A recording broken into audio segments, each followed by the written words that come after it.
Hindi biro ang hamon na hinaharap ng mga undocumented migrants dito sa Europa, lalo na sa UK, kung saan pahigpit ng pahigpit ang mga batas sa migrasyon upang bawasan ang mga nagnanais manirahan, magtrabaho at mag-overstay dito. Ano ba ang mga pagbabagong sumasaklaw sa undocumented migrants? At ano ang dapat nilang gawin upang sila ay maging dokumentado?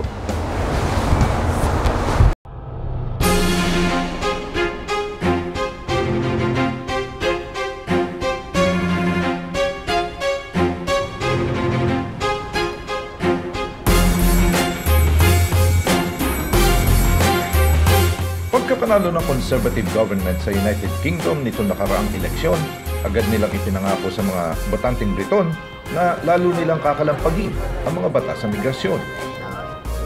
Ito ay upang lalong sakalin at sukulin ang mga migranteng wala daw karapatang manirahan o magtrabaho sa UK dahil sa sila ay hindi dokumentado at tuloy paalisin o mag-aalisan dito.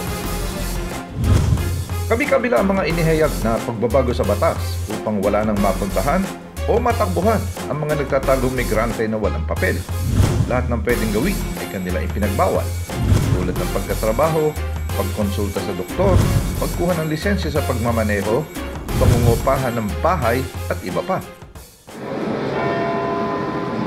Dahil dito, lalong sinakmal ng takot ang mga undocumented dahil sa ilang taon na rin silang nangangamba sa mga patakaran ng Tory government.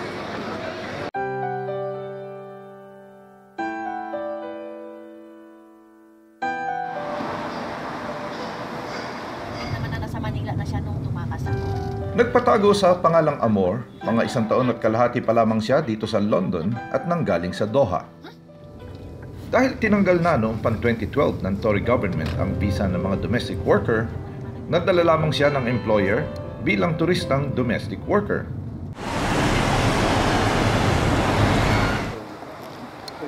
Nang mag-apply sila ng visa, pinirmahan niyang sweldo ay 1,500 reals.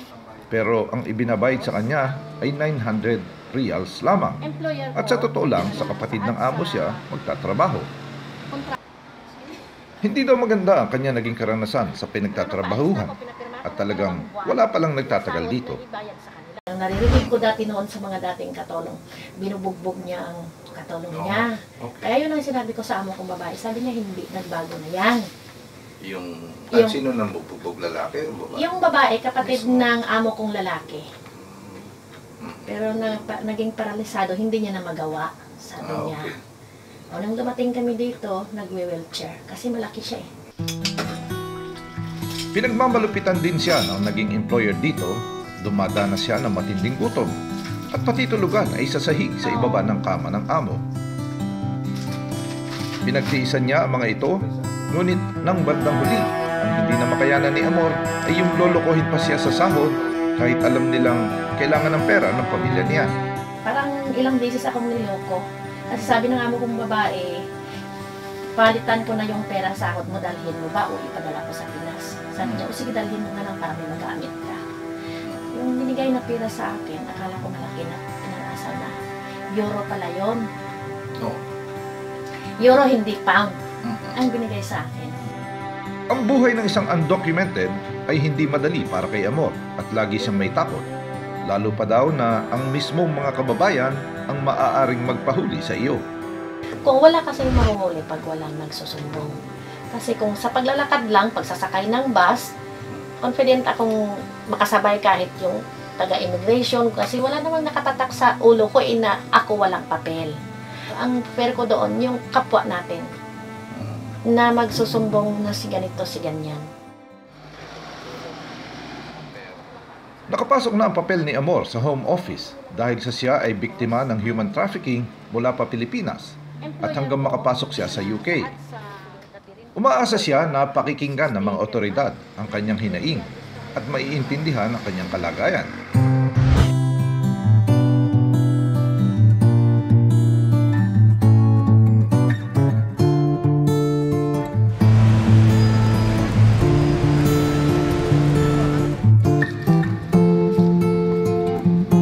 Turista dumating dito si Jade. Ilang taon na nakapending sa home office ang kanyang papel nang ma-refuse ito. at ngayon ay naghihintay ng hearing sa Immigration Tribunal. Parang aksidente ang pagkapunta niya dito dahil naaya lamang siya mag-apply ng tourist visa at pinalad na mabigyan. Back from the Philippines, may isa lang ako kaibigan na nag-aya sa akin dito. Supposed to be, wala akong balak akong pumunta rito dahil at my age din. Then sabi niya, gusto daw ng nanay niya na may kasama siya na mag-apply dito. Kasi sila may mga kilala dito, may kamag-anak. At ang gagastos nga yung nanay niya. Okay. Pagdating pa lamang niya sa London, napasabak agad si Jade sa mga gawaing hindi naman niya ginagawa sa Bulacan noon. Feeling ko parang nakakakuha kasi hindi mo ginagawa sa Pilipinas yung mag-business ka sa bahay ng ibang tao, hindi ka naman pumasok na domestic sa atin, tapos yung gano'n. Pero tinalim ko sa isip ko dahil marami naman ako nadidinig na kwento na hindi naman nakakakilala sa akin, bakit, mga gano'n. So, yun ang nagbigay sa akin ng lakas ng loob na tanggapin lahat yung mga domestic work dito. Nakilala at nakahulugan loob ni Jade ang kanyang partner na si Sam. At hindi nagtagal, sila ay nagsama sa isang same-sex relationship hanggang sa sila ay makasal kamakailan. Siya naman, fully supported naman siya. Anything happen, talagang paglalaban niya yung aming situation, yung relation namin as in. Naging civil partnership na kami. So, hopefully, maging malakas na. Patuloy na umaasa si Jade na maaayos din ang kanyang papel balang araw dahil marami pa siyang mga obligasyon sa mga anak. Uuwi ako, sir. Mahal sa anak ko. Yun lang ang minimiti ko na unang-unang iniisip ko yung makauwi. Kaya ako lang. May mensahe si Jade sa mga kababayang nagpapahamak at nagsusumbong sa mga kababayang hindi dokumentado. Kaya sila, please, hindi sila mamanapapag ng kababayan. Isipin nila kasi hindi naman lahat ng mga kababayan natin na kasunta sa pinagkakaroon. So, sila mismo, hindi na kumigyan sa sitwasyon ng mga tao. Yan lang sa akin.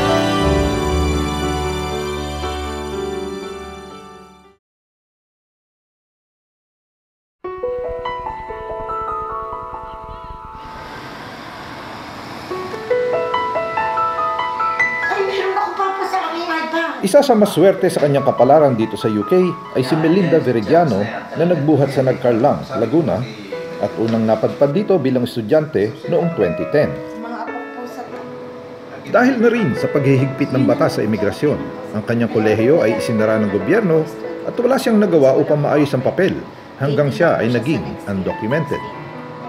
Sa pagkawala ng kanyang visa noong 2010, pati trabaho niya ay naapektuhan at nag-struggle siya sa pera. Mahirap daw ang walang papel dahil kabado siya sa bawat kilos niya sa labas at dahil nga wala siyang maipakitang papel, napilitan siyang tumanggap ng trabaho noon na cash on hand. Nandun po ang kaba pagsakay sa bus at tren. Nandun din po ang kaba sa bawat interview na pupuntahan mo dahil although na baka itanong sa'yo na nasa ng iyong ang papeles, although meron kang mga requirements na dala nila, yun lang ang isang hindi mo madala-dala dahil alam mong nakasubmit ang iyong papel. Ikinuwento niya kung paanong minsan muntik na siyang mahuli sa tube station. Ngunit pasalamat siya sa Diyos dahil hindi daw niya alam kung bakit siya ay hindi dinakip. Ako na po yung susunod sa magta-touch ng aking ticket para pumasok sa tren. Ang sabi ng isang pulis ay, hindi yan, palampasin mo yan. So, pinalampas ako.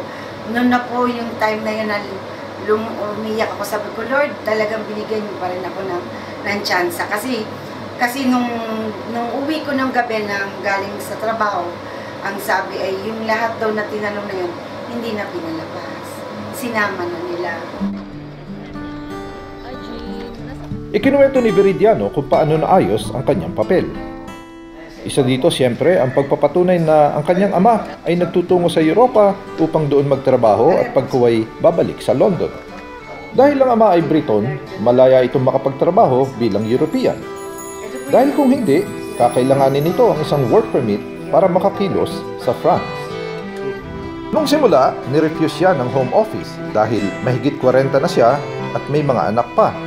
At sinasabi ng ama niya ay isa lamang Briton at hindi European. Nilabanan nila ang home office sa first-tier tribunal at pinalad silang magwagi. Pangalawa ko pong harap sa korte, nung sinabi na po ng judge na wala akong makitang dahilan na i-deny pa ang batang ito, kundi i-allow siya na tumagal sa bansang ito. Ang budihing ama ni Veridiano ang kanyang naging daan upang magkaroon siya ng papel bilang isang direct family member dependent sa ilalim ng batas sa imigrasyon ng European Economic Area. Nakabase sa London ang kanyang ama, ngunit ito ay palaging nagtutungo sa Europa upang magtrabaho sa bahay ng kanyang employer sa France. Nagamit itong dahilan ng kanyang ama upang patunayan na siya ay mayroong EU Treaty right of movement at dapat payagan ng kanyang anak manatili dito. Masaya. Hindi ko maigwaan kung ano kasayahan. Nag-uumapaw ang aking tao kami mag-asawa dahil natupad ang pangarap namin sa aming anak. Sa lahat ng anak namin gusto namin matulungan din katulad ng sa kanilang ate o sa panganay kong anak.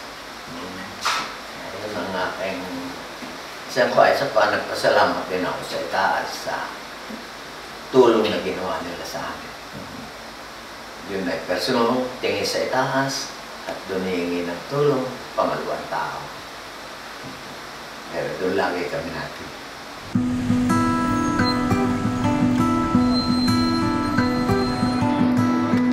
Ilang dekada nang dito nagtutungo ang maraming migranteng nakahandang maging hindi dokumentado para lamang sila ay makapanirahan at makapagtrabaho sa United Kingdom. May ilan akong namimit na maraming taon nang naninirahan dito at ayaw o hindi makauwi dahil nga sa kakulangan ng legal na papeles. At siyempre pa, mas ginugusto nilang dito manatili upang patuloy na sustentuhan ang kanilang mga mahal sa buhay sa Pilipinas. At dahil nga sa paghihigpit ng gobyerno sa mga migrante, lalo nilang kinakailangan ng payo upang malaman ang gagawin. Narito ang ilang mga pagbabagong kailangan maintindihan ng mga undocumented upang sila ay hindi mapahamak. Bawal magtrabaho, bawal mangupahan ng bahay, bawal gumamit ng National Health Service, bawal mag-apply o gumamit ng driver's license. Sasamsamin ang perang matagpuan sa bahay ng undocumented. Bawal magbukas ng account sa bangko. Kung mahuli sa trabaho, may multang £20,000 ang employer. Kung ang employer ay direktor ng kumpanya, mababan ito sa pagpapatakbo ng kumpanya. Marami pang mga bagay na maaari nilang iwasan upang hindi mapahamak. Alam po natin na minsan may mga sarili tayong kababayan na sila mismo ang nagsusumbong sa mga walang papel. Dapat po ay doble ingat at huwag ipagsabi ang kanilang katatayuan sa kung kani-kanino. Bagamat marami ang bawal at napakahigpit ng batas sa migrasyon, meron pa rin mga paraan upang makapanatili at maging legal ang inyong papel. Maaring meron na kayong dahilan ngayon para makapanatili, ngunit hindi lamang ninyo ito alam. Ilan sa mga sumusunod ay pwede ninyong gawin. Kung may pamilya dito, halimbawa ay asawa o anak na Briton, pwede na po kayong mag-apply ng leave to remain. Kung mag-asawa ay hindi dokumentado, ngunit may anak dito na 7 taon, pwede nyo po siyang i-apply ng indefinite leave to remain. Kapag nabigyan ng papel ang bata, kasama na rin po ang mga magulang. Pangatlo, kung ang bata ay nakasampung taon na sa UK, pwede agad itong i-apply upang marehistro bilang isang British citizen. Kapag ito ay na-aproban, maaari na ring isama upang magkapapel ang magulang. Ika-4, kung mayroon kayong kamag-anak na European na sa UK nagtatrabaho, kasama ninyo sa bahay at nagsuporta sa inyo maging sa Pilipinas pa, pwede niyong subukang mag-apply bilang family member. Kung talaga pong walang family life dito, huwag pong kalilimutan na ang pag-uwi ay isang opsyon na pwede ninyong gawin upang makapagsimula uli. Mayroon po kayong matatanggap na tulong kung ito ay kinakailangan ninyo sa pag-uwi.